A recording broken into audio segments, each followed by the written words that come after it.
And if you walk into a toy store with a child, the needs multiply instantaneously.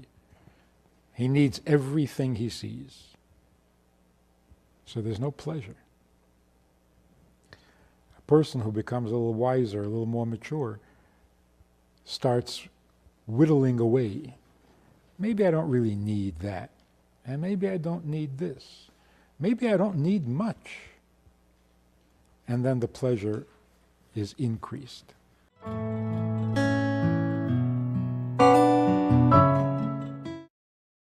I was thinking about this. What exactly is happiness? How is it different from contentment? Or is it different? What is the difference between contentment and happiness? Because in this series on American idols, happiness is the official idol, because we are officially here to pursue happiness. We are here engaged in the pursuit of happiness. Of course, that needs a little commentary. It's too simplistic. But what is happiness, and when is it idolatrous, and when is it healthy? So what is the difference between happiness and contentment? We use the words interchangeably, I'm sure. I'm content to live in the house that I live in, and I'm happy to live in the house that I live in. Same thing?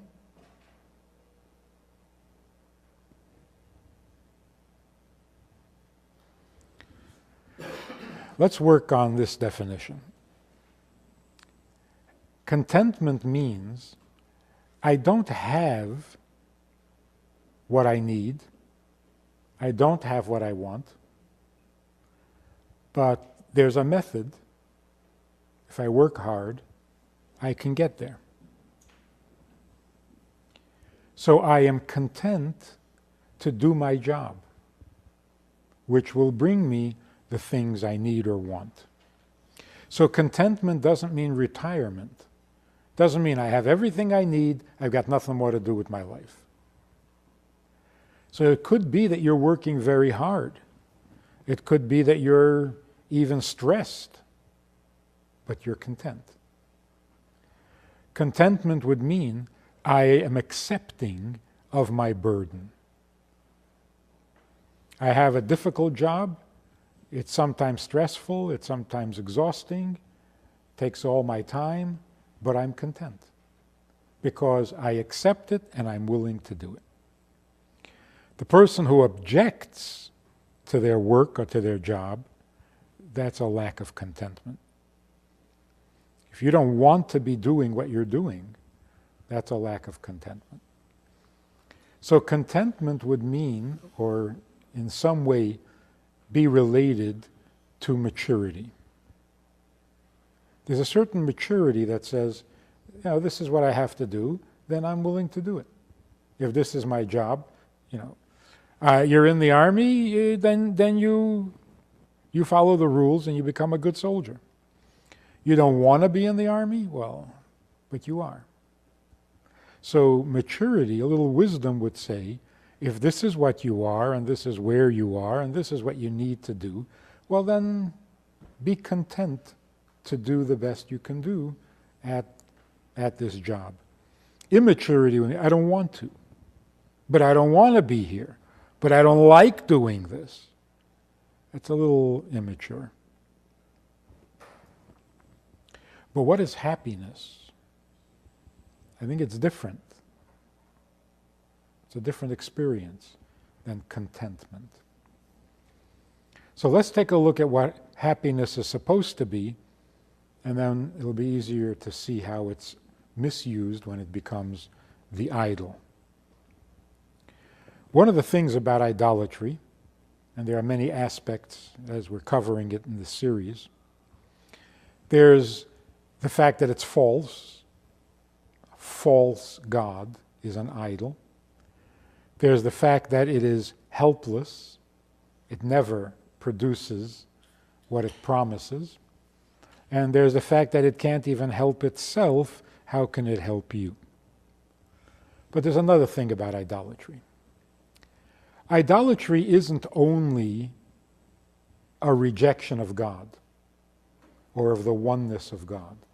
It's not like you think God created the world and the idolater thinks his little statue created the world or runs the world or whatever. The first two of the 10 Commandments, I am God your God, you shall have no other gods, that basically sets up the two columns, the right and the wrong. I am God your God, that's true. All things that are true belong in that column. You shall have no other gods covers everything else that isn't holy and true. So, for example, any sin, even though it doesn't deny God's existence, any sin belongs to that category of other gods. And that's for two reasons. Firstly, if you are compelled to sin, you eat a non-kosher sandwich, what force, what compelling reason made you eat it when God says not to? So it's idolatrous in the sense that you have more than one boss. God says no, something else said yes, and it was yes. That's another God. So although you're not denying God by eating non-kosher, but in the bigger picture, any sin is a denial of what is true, because sins are false and mitzvahs are true. So those two commandments basically cover all the commandments of the Torah. I am God your God covers 248 positive commandments. You shall have no other gods basically covers 365 prohibitions, which together make up the 613 commandments. So every sin is a form of idolatry. So again, the first reason is because you're following the dictates of something other than God. Why is there more than one voice? Why is there more than one authority? But that's when you commit the sin. The truth is that the sin itself, even if no one commits it, the sin itself is another God. And that's because it is outside of God's pleasure. That which gives God pleasure is godly. That which God dislikes, rejects, is ungodly. So anything that brings you closer to God belongs to the right column.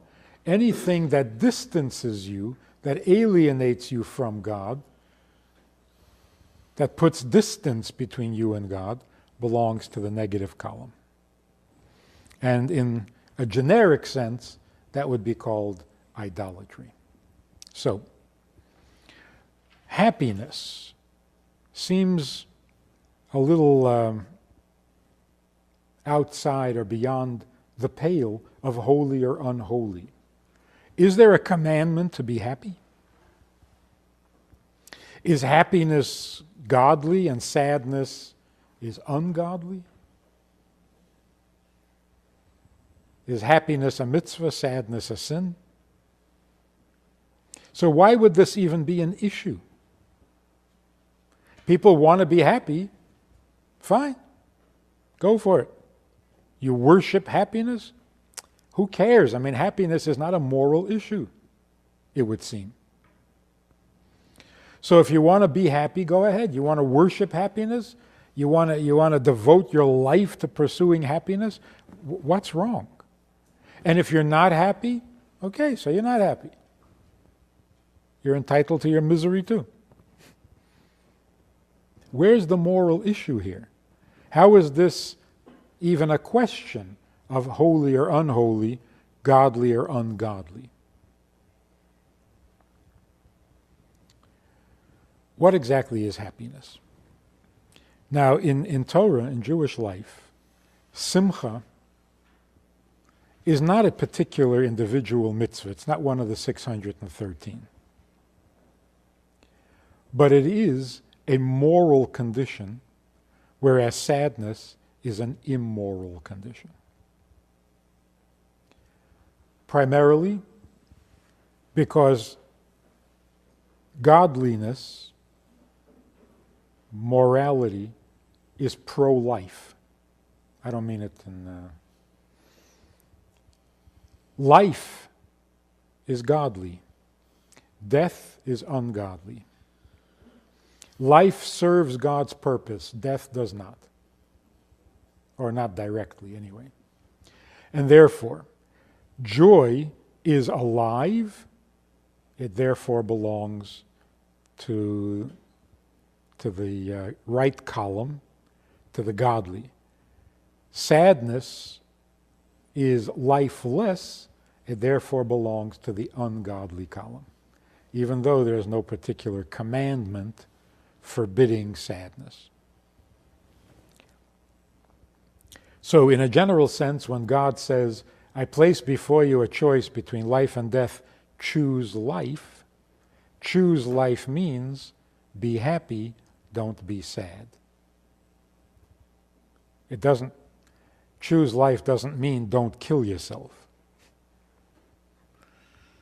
So the happiness is a vehicle for everything holy, even though it's not an individual mitzvah. It's like the precondition for all mitzvahs. And sadness, although it's not a sin, is a precondition for all the sins. Because when you start to lose life, then you're drifting away from everything good and holy. So, to be happy is, in a sense, bigger than any mitzvah. Because all the mitzvahs depend on it. And so the general principle is, Ivdu es Hashem b'simcha, serve God with joy. Which doesn't just mean when you're serving God, smile and be nice and do it happily. It means serve God by being happy. In very simple terms, if you are God's creation and you live in God's world and you try to live by His commandments, that itself should be a cause for happiness. If you're a guest in His house, on His planet, you should be happy. It should make you happy. To be unhappy in God's world is like being a sullen guest in somebody's house. It doesn't endear you to the host. And so, what is the reason for our happiness? Serve God by being happy. Happy about what? Just happy to be included. Whether you're doing a good job or not, well, that's a serious question. That deserves some attention. But before you even get there, are you happy being in God's world? Again, this is different from contentment. If we think about the obligations, the job, the mission, there you can describe your willingness as contentment. Life can be difficult. The world can be rough. The ride is not always easy. So you need to be content with your mission, because it's very easy to be discontent. But happiness is different. Happiness doesn't apply to your mission, to your performance, to your job, to your role. Happiness is the result of a free trip, a free ticket. The fact that you're invited for the ride, that's the cause for happiness. And what is the happiness? The happiness is the feeling that I am getting more than I deserve, which makes it very different from content to do my job. Happiness comes from the feeling or from the realization that God gives more than we ask. Life itself. We don't earn it, we don't deserve it, we don't ask for it, it's given. And when we feel like we're getting more than we deserve, we're getting a free gift, that should make every creature on earth happy. So before we get into the details of why are you here, what is your purpose, what is your job, and maybe you don't like this particular job and you wish you had somebody else's job, before we start comparing, or even an animal looking at a human being and thinking, why do I have to be the animal? Why can't I be the human being and you be the animal? That's a matter of contentment. The animal is content to be an animal. The mineral is content to be a mineral. And in some mystical sense, every creature, every substance on earth has contentment. Otherwise, the world would be completely dysfunctional. Nature would break down if God's creatures were not content to be what they are. So there is a certain contentment which comes from humility. If this is what I'm needed for, then that's what I'm going to do. So the animal is content being an animal, the vegetable is content being a vegetable, and the mineral is content being a mineral. Only the human being messes up. And we mess up many ways. A person can be miserable because he just doesn't want to exist at all. A person can be miserable because he wants to exist, but not like this. I want to be like that. Or he's miserable because he doesn't want to be here, he wants to be there. Or he's miserable because he doesn't want to be now, he wants to be some other time. Like the person who can't grow up. He wants to remain a child. Or the child that can't be a child. He has to be an adult before he's 12. So all of these miseries are forms of malcontent. I'm not content with what I'm given. But that doesn't mean you're not happy, because they're two different experiences. A person can complain about his role in life, and he can do it happily. I love life, I love being alive, I hate being in this country. Not a contradiction.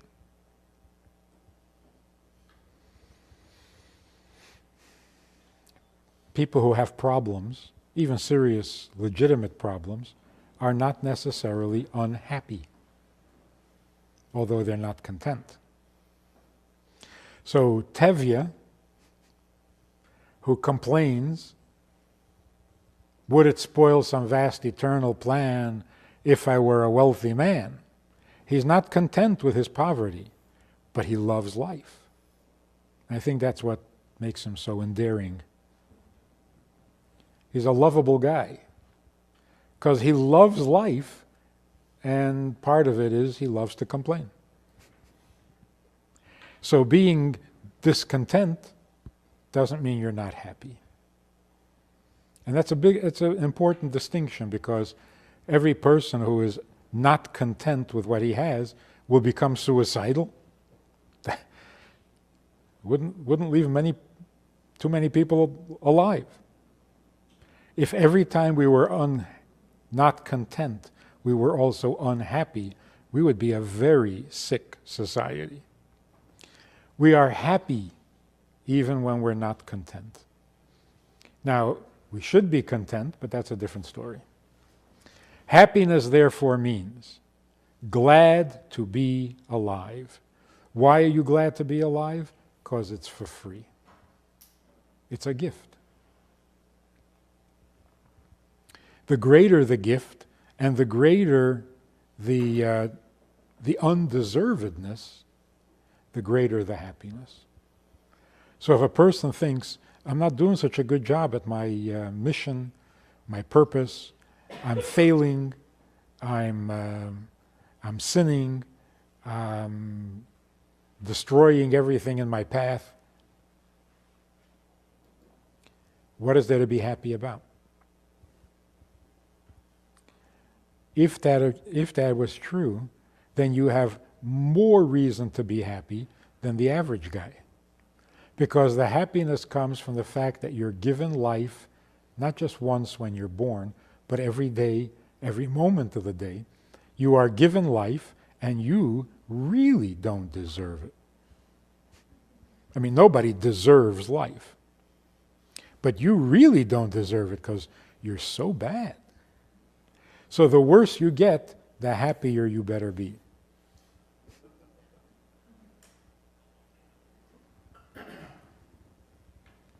That is the nature of happiness. If you're getting away with murder, how could you not be happy? The least you can do is be happy. Because if you're getting away with murder and you're not happy, what's the point?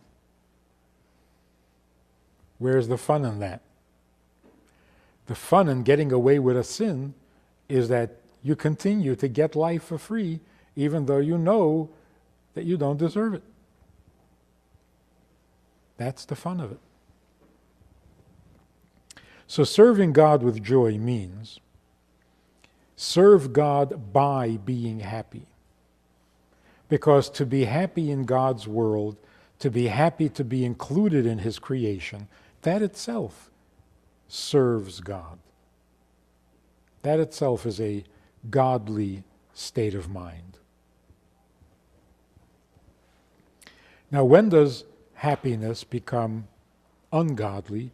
When does it turn into an idol? The pursuit of happiness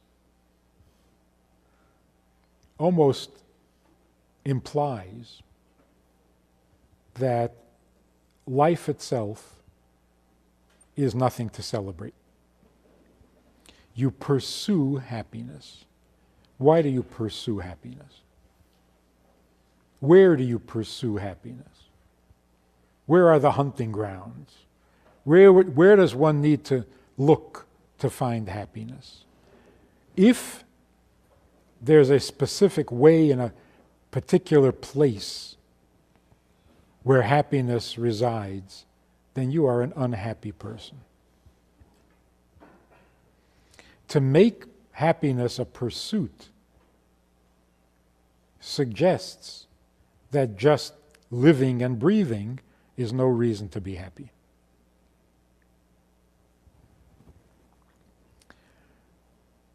We're told that the word neshama, soul, is actually related to the word neshima, which means breathing or breath. Our soul, which is the gift of life, should be celebrated and enjoyed with every breath. So if breathing doesn't make you happy, and you are a breathing, living human being, and you're going to pursue happiness tomorrow, then today you are unhappy. And that's not kosher. Happiness is not a pursuit. You don't have to do anything or go anywhere to find happiness. So, one of the definitions of idolatry, God gives you a planet that works. It's warm because of the sun, it's romantic because of the moon. I don't know, what does the moon do? Whatever. So it's romantic because of the moon, and it's you can navigate by the stars. All these things make life livable. If you worship one of those things, you are committing idolatry, because those things already are. They are a given. To worship them means that you have to reach for them, that you have to go somewhere, do something, behave a certain way in order to achieve, to attain that which is already given. So, the classical literal idolatry, you take a piece of wood and you fashion it into a statue, and now you worship it. The wood was already given. It's yours. Why are you pursuing it? Because worship is a form of pursuit. Why are you trying to reach it when it's already yours? And in some way, you're superior to it. So if the sun was created to keep us warm, then it's worshiping us. How did that get turned around to where you have to worship the sun?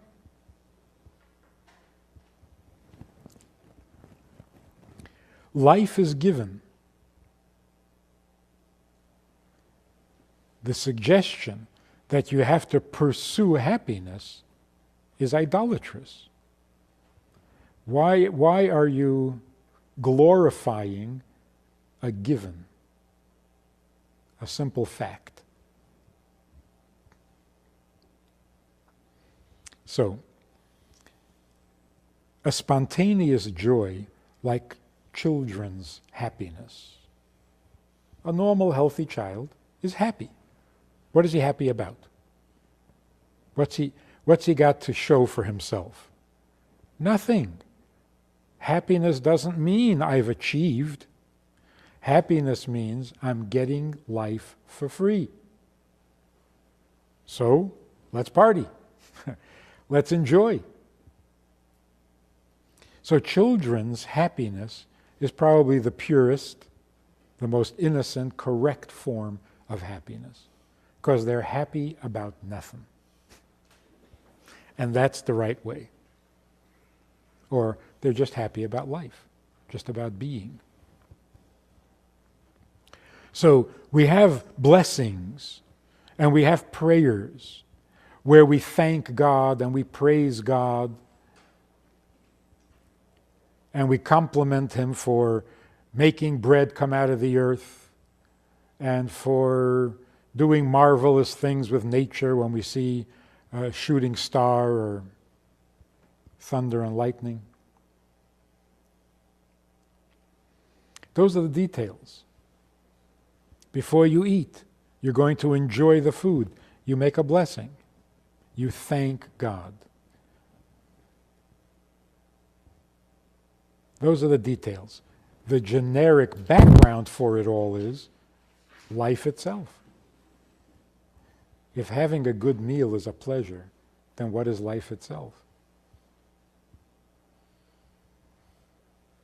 If being able to get up in the morning is a pleasure, then what is life itself? So, just being happy puts you in the column of godliness. Sadness puts you in the other column. So there's pro-God and there's anti-God. Happiness is pro-God. Sadness is anti-God. It's like, I don't want to play. I don't want to be part of this. I never asked, these depressed, suicidal people. I never asked to be born. I don't want to be part of this. I don't like this. That's ungodly. You don't want to work with God. You don't want to be part of His plan. Happiness means, you included me, I am thrilled. If I do a great job, I'll be thrilled. If I do a terrible job and you keep giving me life, I'll be even more thrilled.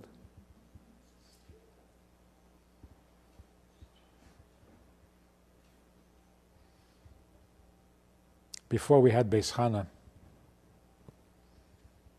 I had a class with some girls at the university, and they developed an interest in learning and Jewish activity, and there really wasn't very much Yiddishkeit activity for people their age here in town.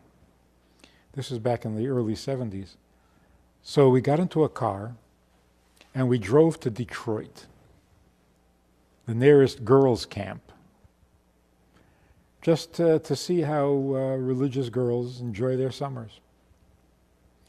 So, as the custom is, we washed for a meal, and we made the bracha on the bread, and then continued to eat all the way to Detroit.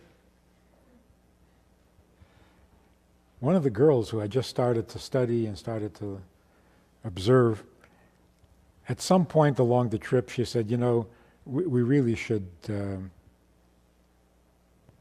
bench and end the meal and start all over again. I said, no, it's fine. As long as you keep eating, and you don't have a break of more than 40 minutes or whatever, it's fine. She says, it can't be. I said, but it is. She says, no, it can't. You can't eat that much on one bracha. It just doesn't justify. You can't eat that much on one blessing. I mean, you just made the blessing on the bread, and now you can eat everything, all you want for the rest of the day. That's not right.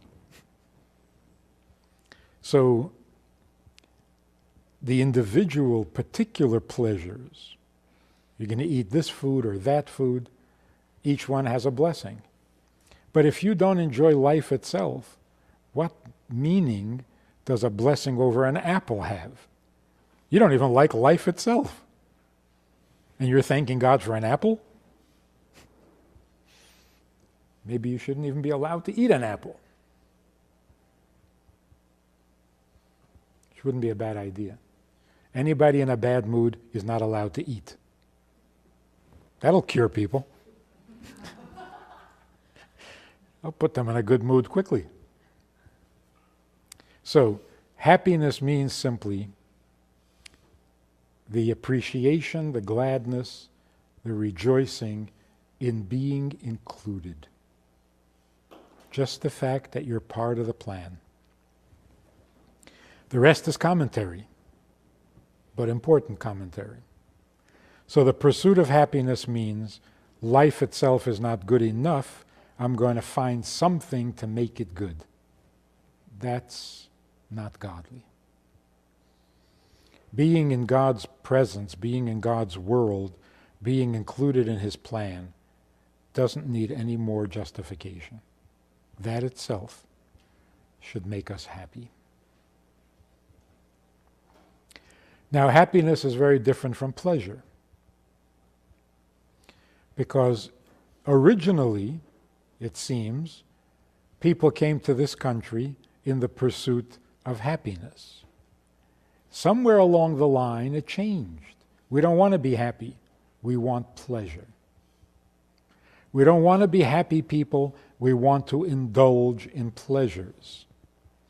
So even happy people experiment with drugs, because happiness is not good enough.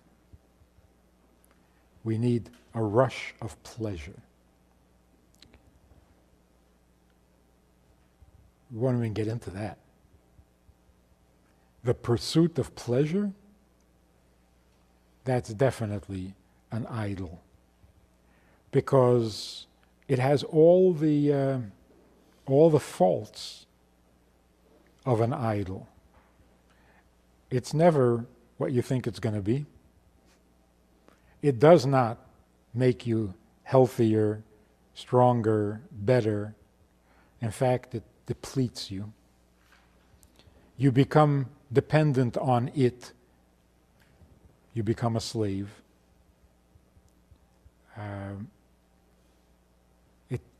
It moves you in a direction that is certainly unsociable. The pursuit of pleasure makes you unsociable because no one can share your pleasure. People can share their happiness. You can't share pleasure. Pleasure is way too selfish. So it takes you away from people, away from society, away from family. You become narcissistic and you start to drown in it. So it turns against you like every idol. It doesn't benefit you, it harms you. You know, maybe we should spend an entire program on that one.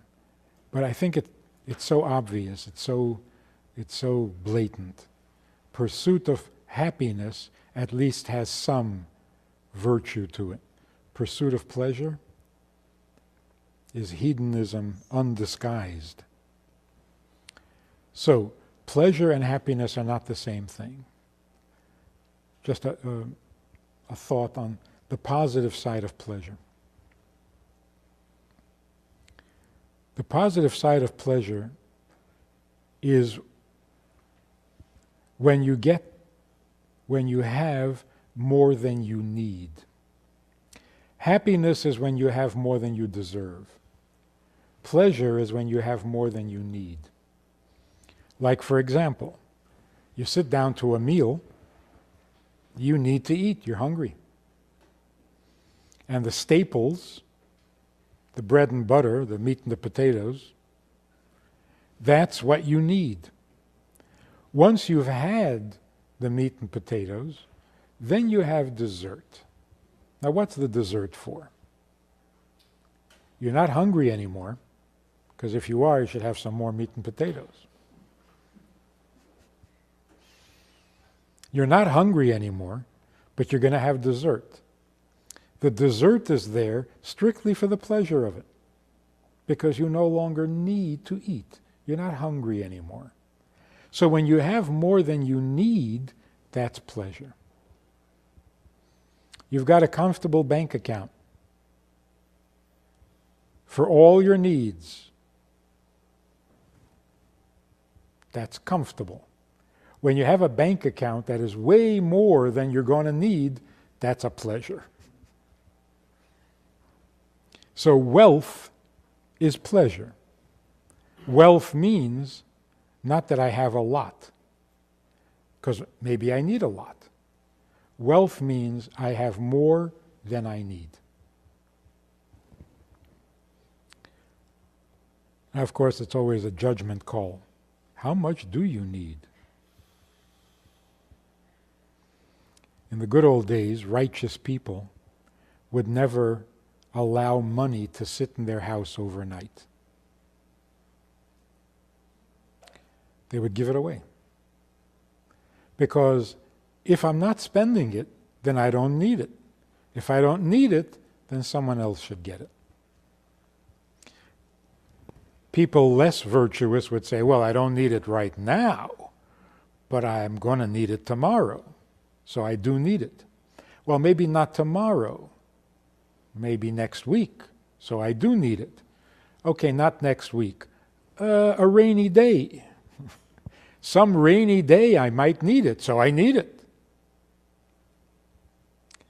Well, yeah, you can always make the argument, you need everything. But then nothing will give you pleasure. Pleasure comes when you know that you have more than you need. And this is true of everything.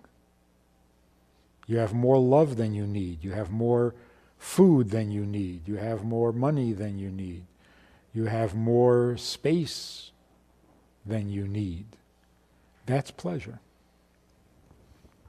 Some people can enjoy wealth, and some people can't. They just don't know how.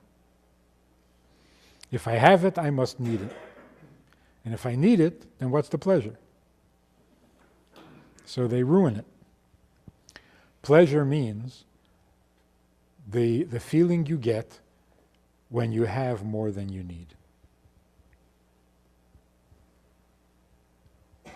So people of modest needs are probably happier and enjoying more pleasure than people who have many needs.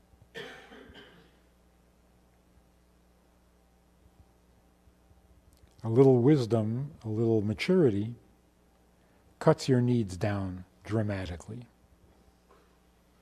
Like children who are not mature or wise, their needs are endless. They need everything. And they need it now. So no matter what you give them, there's no pleasure in it. I'm bored. Well, I just bought you a new game. Well, yeah, I needed that one, but now I need another one. And if you walk into a toy store with a child, the needs multiply instantaneously. He needs everything he sees. So there's no pleasure. A person who becomes a little wiser, a little more mature, starts whittling away. Maybe I don't really need that. And maybe I don't need this. Maybe I don't need much. And then the pleasure is increased. Because if you have more than you need, that is pleasure. So, healthy happiness, kosher happiness means happy to be part of God's world. Contentment means happy to do the job that God gave me, even if it may be difficult and challenging. And pleasure means the feeling that I have more than I need.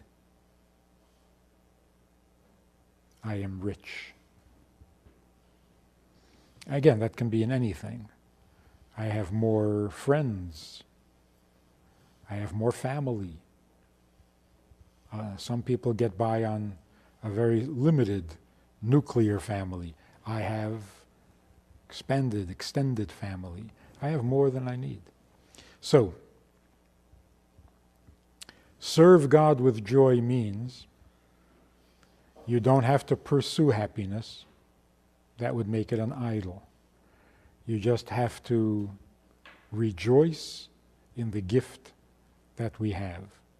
And that is, we were simply included in the plan.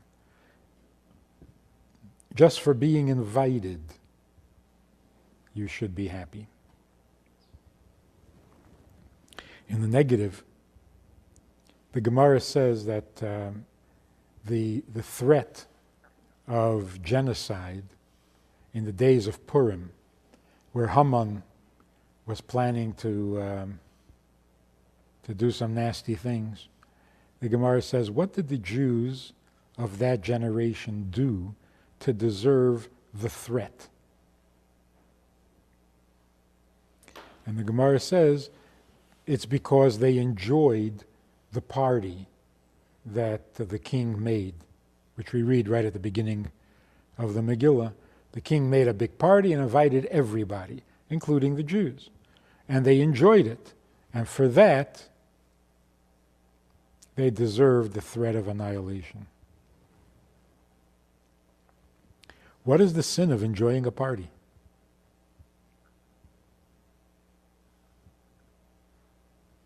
So some say it was the food wasn't kosher, some say the wine wasn't kosher, the utensils were from the spoils of the temple, they were not supposed to be used. But the really convincing answer. Why did they enjoy the party? Not the food, not the drink, the party. What was it about the party they enjoyed? They were thrilled to be invited, to be included. In that case, it was a negative. You're thrilled to be part of the king's party. You're not thrilled to be part of God's party. And so it's not that they did anything evil. It's not that they did anything sinful. It was just that their head wasn't on straight. What are you so thrilled just for being invited? For being included? And perhaps that's why their punishment was nothing actually happened, but there was a threat of something happening, which is the opposite of the pleasure of being included. The punishment was, I think you're going to be excluded. In principle, not in fact. So they sinned by having a wrong attitude, and their punishment was that the people, the king and the people, had the wrong attitude towards them.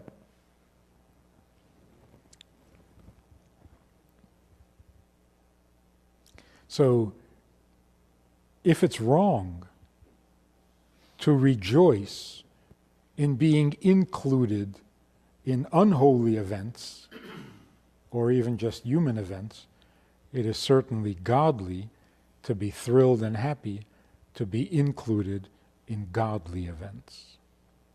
And life itself is a godly event. Partner with Rabbi Friedman. Visit itsgoodtoknow.org/support.